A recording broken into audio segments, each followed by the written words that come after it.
जय Hind. 12th class. चलिए, पिछले वीडियो में अपन ने अध्याय 5.1 विद्युत चुंबकीय तरंगें स्टार्ट की थी। उसमें विद्युत चुंबकीय तरंगों की परिभाषाएं, विशेषताएं, विद्युत चुंबकीय स्पेक्ट्रम और कौन कौन सी तरंगें थी, उन तरंगों को उनकी तरंग दैर्ध्य के बढ़ते हुए क्रम में देखा था। ठीक है, चलिए अब आगे बढ़ते हैं। इसमें हमारे पास एक क्वेश्चन है, विद्युत चुंबकीय तरंगों और ध्वनि तरंगों में अंतर। विद्युत चुंबकीय तरंगों और ध्वनि तरंगों में अंतर। ध्वनि तरंगों में अंतर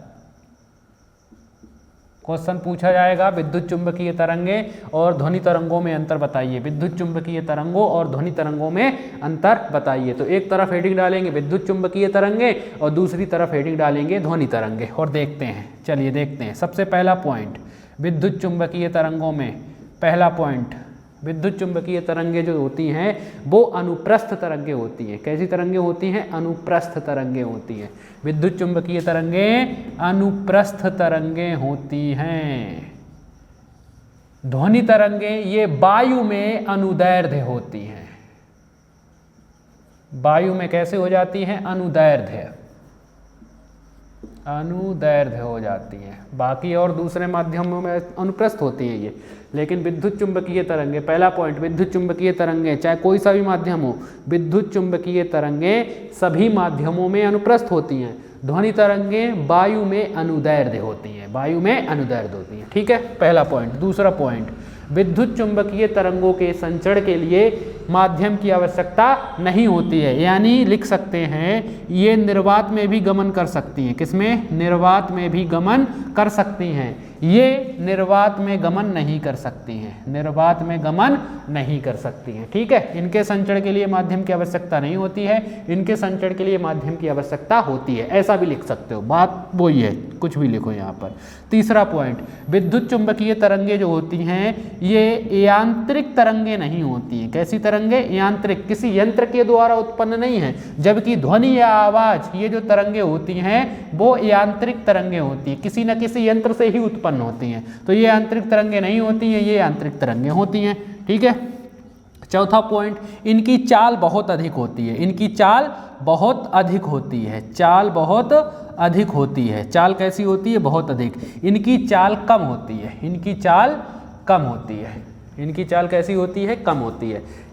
पांचवा पॉइंट, जो विद्युत चुंबकीय तरंगें होती हैं इनमें ध्रुवण का गुण पाया जाता है और ध्वनि तरंगों में ध्रुवण का गुण नहीं पाया जाता है। आगे पढ़ेंगे ये ध्रुवण होता क्या है। ठीक है, आगे 5.2 में देखेंगे अपन। चलिए देखिए, तो फिर से समझ लीजिए, विद्युत चुंबकीय तरंगें और ध्वनि तरंगों में अंतर।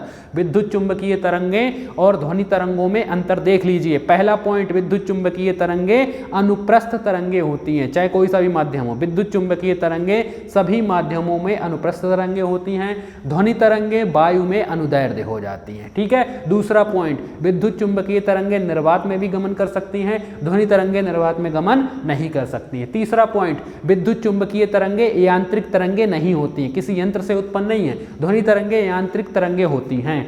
विद्युत चुंबकीय तरंगों की चाल बहुत अधिक होती है, ध्वनि तरंगों की चाल बहुत कम होती है। विद्युत चुंबकीय तरंगों में ध्रुवण का गुण पाया जाता है, ध्वनि तरंगों में ध्रुवण का गुण नहीं पाया जाता है। तो ये अंतर हो गया किसमें? विद्युत चुंबकीय तरंगें और ध्वनि तरंगों में अंतर। ठीक है, तो ये हो गया हमारा फर्स्ट क्वेश्चन आज का, इस वीडियो का, विद्युत चुंबकीय तरंगों और ध्वनि तरंगों में अंतर। चलिए अब आगे बढ़ते हैं नेक्स्ट क्वेश्चन की ओर। क्वेश्चन कहता है कि सूक्ष्म तरंगें क्या हैं? कौन सी तरंगें? सूक्ष्म तरंगें क्या हैं? सूक्ष्म तरंगें क्या हैं? सूक्ष्म तरंगें, या बोल देगा माइक्रो तरंगें, क्योंकि इनका दूसरा नाम माइक्रो है।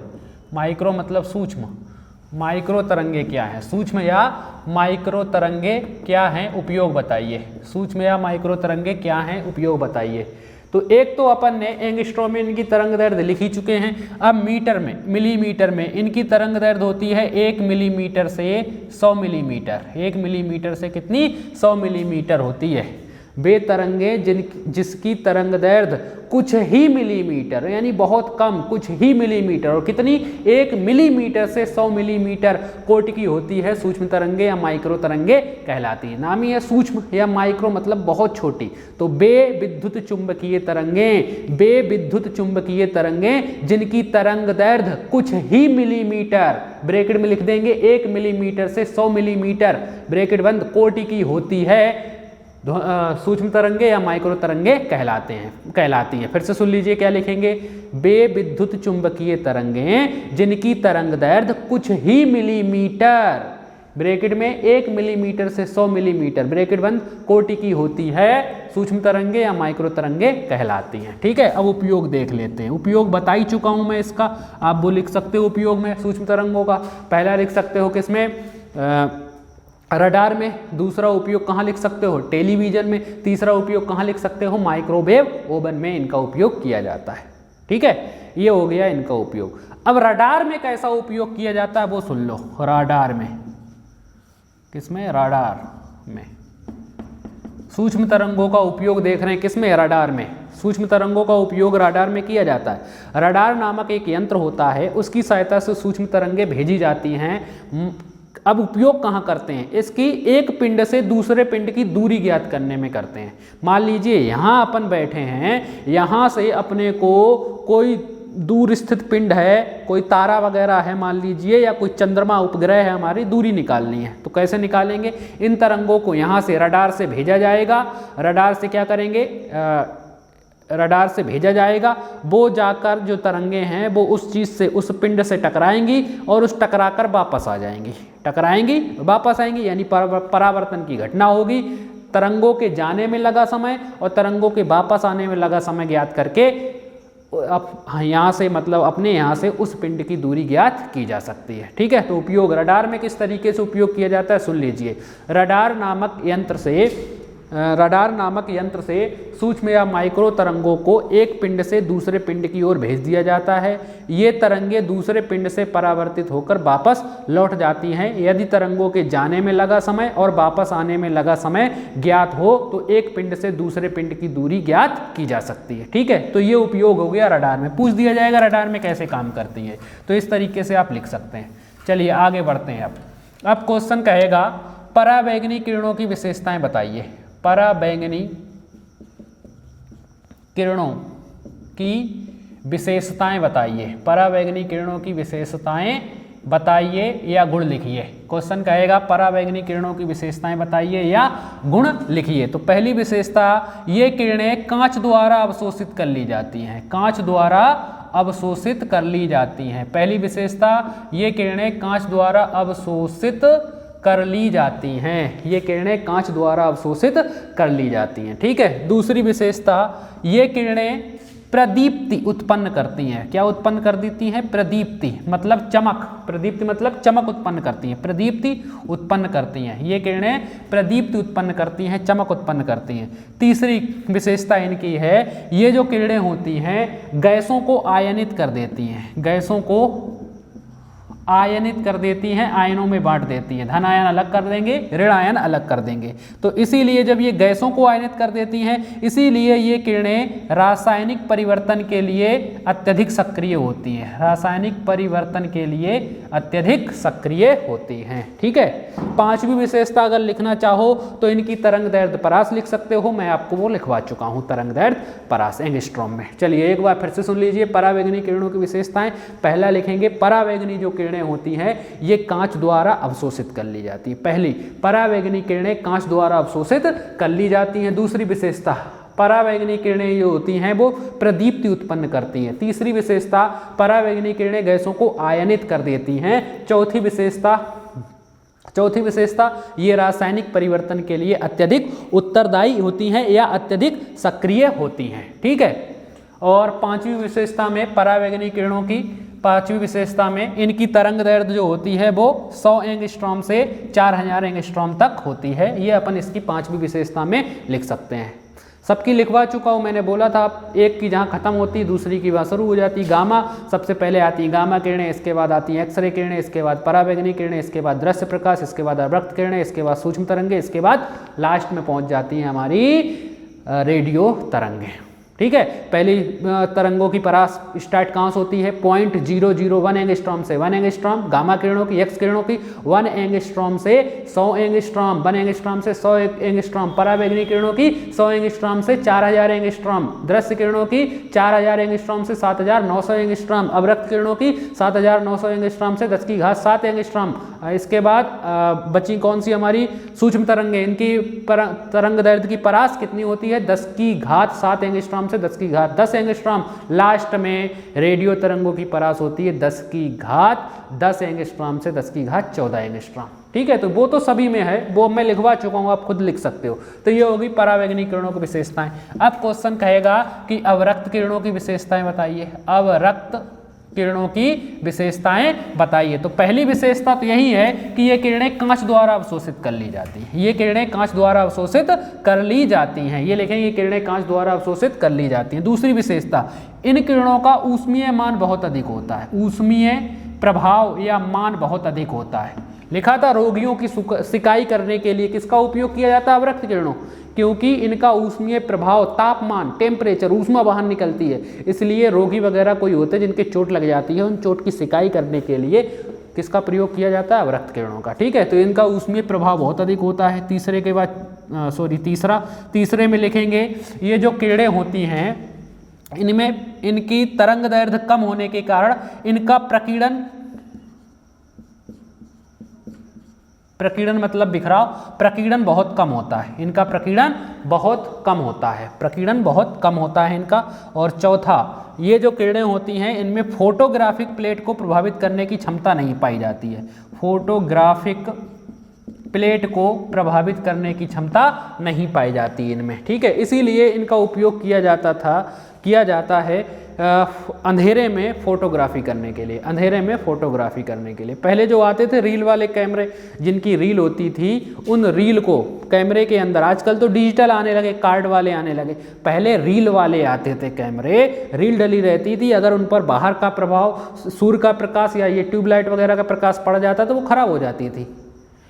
इसीलिए उन किरणों, जो हमारे जो फोटो खींचने के बाद जो वो फोटोग्राफिक प्लेट होती थी, जो रील होती थी, उन्हें एक ऐसे कमरे में धुला जाता था जिनमें होती हैं अवरक्त किरणें या लाल रंग का प्रकाश पाया जाता है, क्योंकि लाल रंग के प्रकाश में या अवरक्त किरणों में फोटोग्राफिक प्लेट को प्रभावित करने की क्षमता नहीं पाई जाती है। ठीक है, नीचे इनकी परास लिख देंगे। इनकी क्या लिख देंगे? परास 7900 एंगस्ट्रॉम से 10⁻7 एंगस्ट्रॉम तक। 5वां पॉइंट हो जाएगा। ठीक है, तो अवरक्त किरणों की विशेषताएं क्या हो गई? पहली विशेषता, ये किरणें कांच द्वारा अवशोषित कर ली जाती है। दूसरी विशेषता, इनका ऊष्मीय मान बहुत अधिक होता है। तीसरा, इनका प्रकीर्णन बहुत कम होता है। चौथी विशेषता, इनमें फोटोग्राफिक प्लेट को प्रभावित करने की क्षमता नहीं पाई जाती है। पांचवी विशेषता, इनकी तरंग दैर्ध्य परास 7900 एंगस्ट्रॉम से 10⁻7 एंगस्ट्रॉम तक होती है। ठीक है, तो ये हो गई हमारी अवरक्त किरणें। अब कुछ क्वेश्चन है वो सुन लीजिए। क्वेश्चन क्या कहेगा? अगला क्वेश्चन कहेगा, इसी से संबंधित मान लीजिए क्वेश्चन बनाएं कि फोटोग्राफी के डार्क रूम में, फोटोग्राफी के डार्क मतलब अंधेरे कमरे में, डार्क कमरे में प्रायः अवरक्त किरणों का उपयोग किया जाता है, क्यों? क्वेश्चन कहेगा फोटोग्राफी के डार्क रूम में प्रायः अवरक्त किरणों का उपयोग किया जाता है, क्यों? तो आंसर भी मैंने बताया है।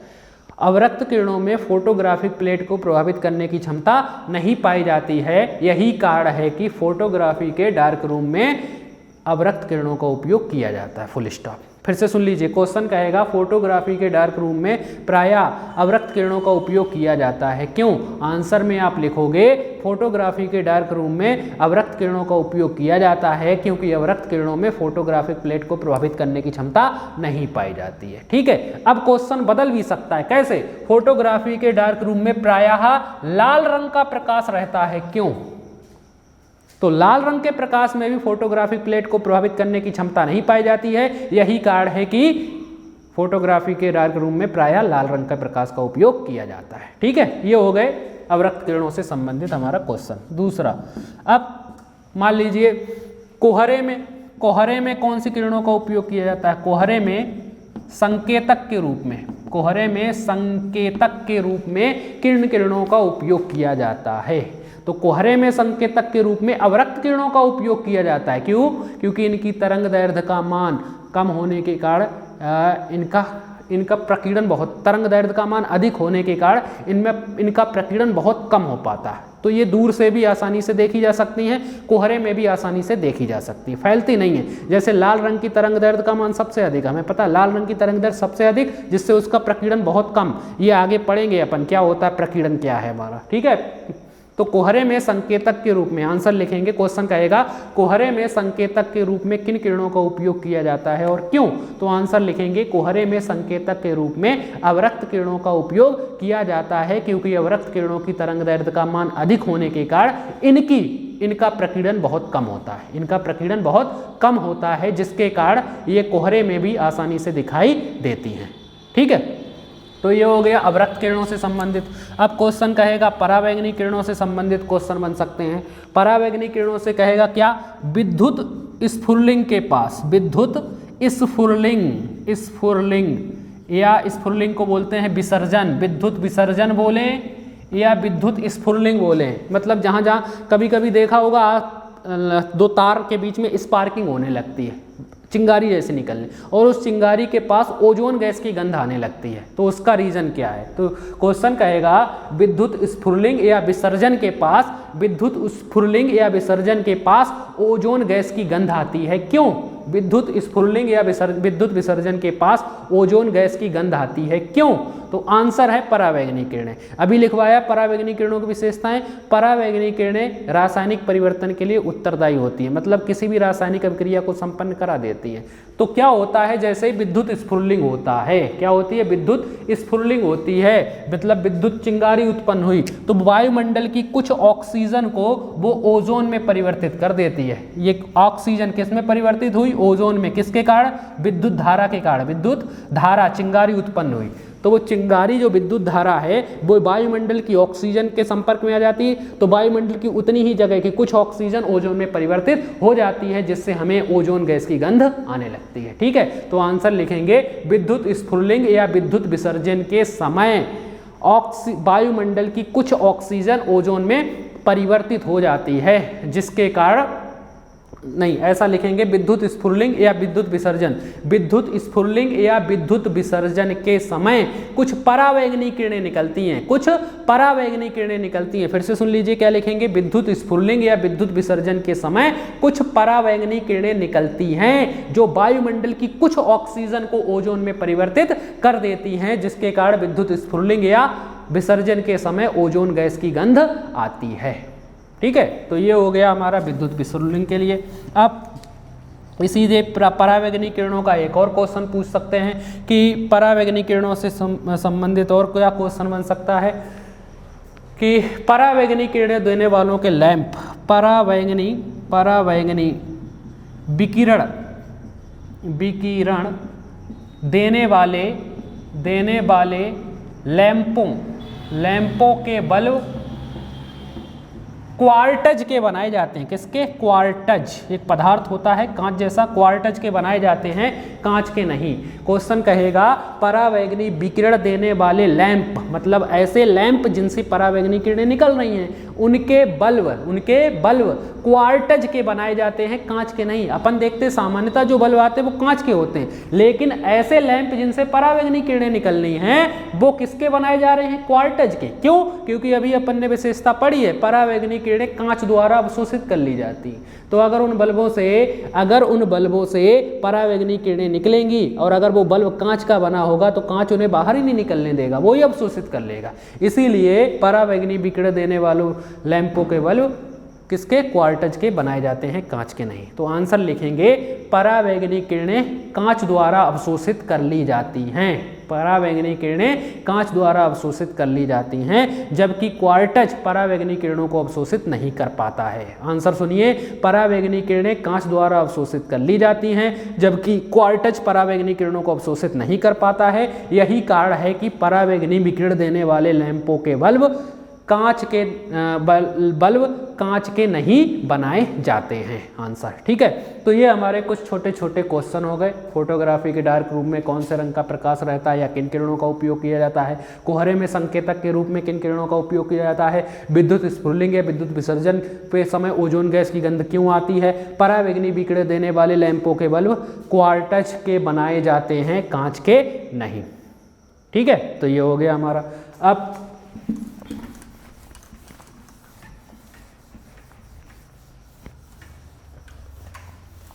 अब क्या है, सबसे पहले तो टाइम देख लेते हैं। टाइम खत्म हो रहा है, अब हो नहीं पाएगा, इतना याद कीजिए, इसके बाद अपन आगे बढ़ेंगे। काफ़ी हो गया, वैसे काफ़ी क्वेश्चन इसमें अपन ने कर लिए, पहले इतना याद कीजिए आप लोग, इसके बाद अपन आगे बढ़ेंगे। ठीक है, चलिए यहीं पर ख़त्म करते हैं इसको। जय हिंद। हालांकि एक और छोटा सा क्वेश्चन है, उसको कर सकते थे, लेकिन उसको अपन बाद में ही करेंगे। ठीक है, इस वीडियो में आप लोग इतना ही याद कर लो। ये क्वेश्चन जितने भी लिखवाए हैं, छोटे छोटे जो भी क्वेश्चन लिखवाए हैं, ये क्वेश्चन पूछे जाते हैं एग्जाम की दृष्टि से, मोस्ट आईएमपी क्वेश्चन है, जरूर पूछे जाएंगे ये आपसे। ठीक है, आपको इतना याद होना चाहिए। चलिए यही खत्म करते हैं। जय हिंद।